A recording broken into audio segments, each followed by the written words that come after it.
kusina. Ito na naman ang tinapay ni Enday Jennifer. Lahat-lahat ito sa 9 box na tinapay. O diba?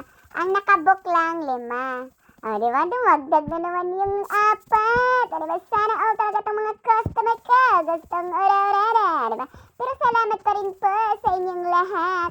Ito naman, itong naman to, yung si Panda ni Yema Pandisa, si Ubi Yema Pandisa, si Pandi Coco, si Ubi Brad, at saka si Group Order. Yung Group Order naman, yung si Assorted, o diba? Ano naman to, anong tawag nito? Mga paalala na naman ni Enday Jennifer, kasi nga, diba, nung kasagsagan na nagmahal talaga yung mga presyo-presyo ng mga ingredients, na si Enday Jennifer sa parang every week, di ba? Every week yun na nagtataas ang presyo. Napagod na rin siya sa kaka-increase niya, kaya tinigilan niya noon. Kaya ganun pa rin yung presyo ngayon, di ba? Pero hindi na talaga kaya next year. Kaya lalo na yung mga cake ko. Kasi nga yung mga box niyan, nung tiningnan ko kasi nga naubos na rin yung mga pa-box ko. Nung bumili po ako, iba lang yung box ng tinapay, iba din yung box ng cake, tapos may cake board pa. Diyos ko, malolola ka pa sa presyo. Kaya wala na po tayong magagawa talaga yung mga pa-presyo natin. Kailangan na po din natin kasi nga parang lang tayong naglalaro dito. Kahit na yung iba kasi pa-presyo ko dito, mali din. Pero kinontinue ko na lang. Gaya ng for example, yung rectangle cake. Di ba ang inaano ko lang yan. Basta alam na yung mga customer ko kung magkano yung rectangle cake. Mali po talaga yung papresyo ko, pero kinontinue ko na lang din po yan. Kasi minsan parang namamahalan din naman ako. Pero after ko nung ginawa, wala pala. Ganun din pala talaga. Ang hirap-hirap palang gawin. Kasi cake board na lang, parang kung iisa lang ang bibilhin mong cake board niyan, aabot na po yan ng 4 pound, 5 pound. Cake box pa niyan. Kaya minsan, Marimar. Lalo na yan ko, yung dito din, yung, anong tawag nito, yung Yema Pandesal na may yung palaman. Mahirap din po yan. Madali lang mag-roll. Pero after mo mag-roll, kasi nga, homemade naman tayo, hindi naman machine. Yung palagay yung palaman ba? Kung tutuusin lang, Diyos ko, parang parang mas gusto ko na lang din mag-order yung mga customer ko na normal na pa-order na mga tinapay, hindi ganun. Kasi nga, after no na magpo-frosting ka na, mananakit na po yung mga kamay mo sa kakapress ng piping bag. Tapos may example na naman yung, di ba yung, anong tawag nito, half cake ko. Di ba yung combo cake? Mali din po yun ang papresyo din talaga ni Enday Jennifer. Kasi nga, yung pag-divide nun, yung mga hugasin nun, nako, punto por punto, ang daming mga hugasin.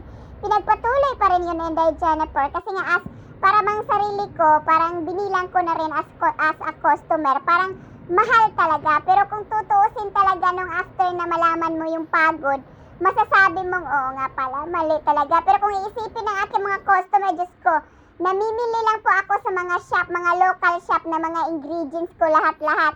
Kaya nga minsan sa mga box din, sa lang din yan, sa eBay. Sa mga online, wala po ako mga, yung pakamura talaga. Minsan, bumibili lang ako ng bulky kasi nga, para sabihin lang makamura ako ng 5 pence, 10 pence. Yes po, kahit itlog po na makamura lang ako ng 5 pence, 10 pence. Ginuguni ni Enday Jennifer, maglalakad po siya malayo para lang po sa 5 pence niya. Para lang sabihin ba na nakamura ako. Ganun po si Enday Jennifer, kaya explain po siya talaga ngayon kasi nga hindi na talaga kaya ng mga pa-ingredients niya ang mamahal gaya ng chocolate cake. Nung nalula ako nung tiningnan ko na naman nung pumunta kami sa shop, Diyos ko, parang dumoble yung presyo. Kaya ngayon, tinanggal ko na yung 8 inch na, yung moist cake ko, tinanggal ko na kasi di na pala talaga kaya. Yung bang parang gumagawa na lang talaga siya para ipaano sa customer, yung pagod, hindi na talaga niya bilang. Well, kahit pa naman noon, yung pagod ko talaga, hindi na talaga bilang. As in, parang, na lang, may pa-order lang talaga ang customer, kaya yun lang umaano si Enday Jennifer, bumabawi. Pero hindi na pwede ngayon yung 8 inch na chocolate cake kasi loging-logi na kasi malaki na yung oven ni Enday Jennifer. Pero ipapatuloy ko pa rin naman yung kasi iba naman yung sa ibang cake, di ba? Kasi parang chiffon lang yung layer sa iba. Yung moist chocolate kasi iba din yung ingredients, iba. Basta Ang mahal ng tsokolate. Hindi, may chocolate play, yung powder niya, tapos yung pangpaganas niya. Ay, mag-ano ka na lang. Sa Bisaya pa, mangagho ka na lang sa mga presyong pertinang mahal na. Makaingon na lang ka. May pang magdayok. Joke lang. Ito po ay mga ano lang ni Inday Jennifer kasi nga hindi na po talaga carry ang mga mahal-mahal na mga ingredients at saka yung mga pa ano pa yung mga gagamitin ni Inday Jennifer kung anik-anik na mga kailangan natin sa pagbibig. Kaya yan lang naman ang chika ni Inday Jennifer. Salamat sa pagtanaw. Hangtod sa sunod. Enjoy. Bye.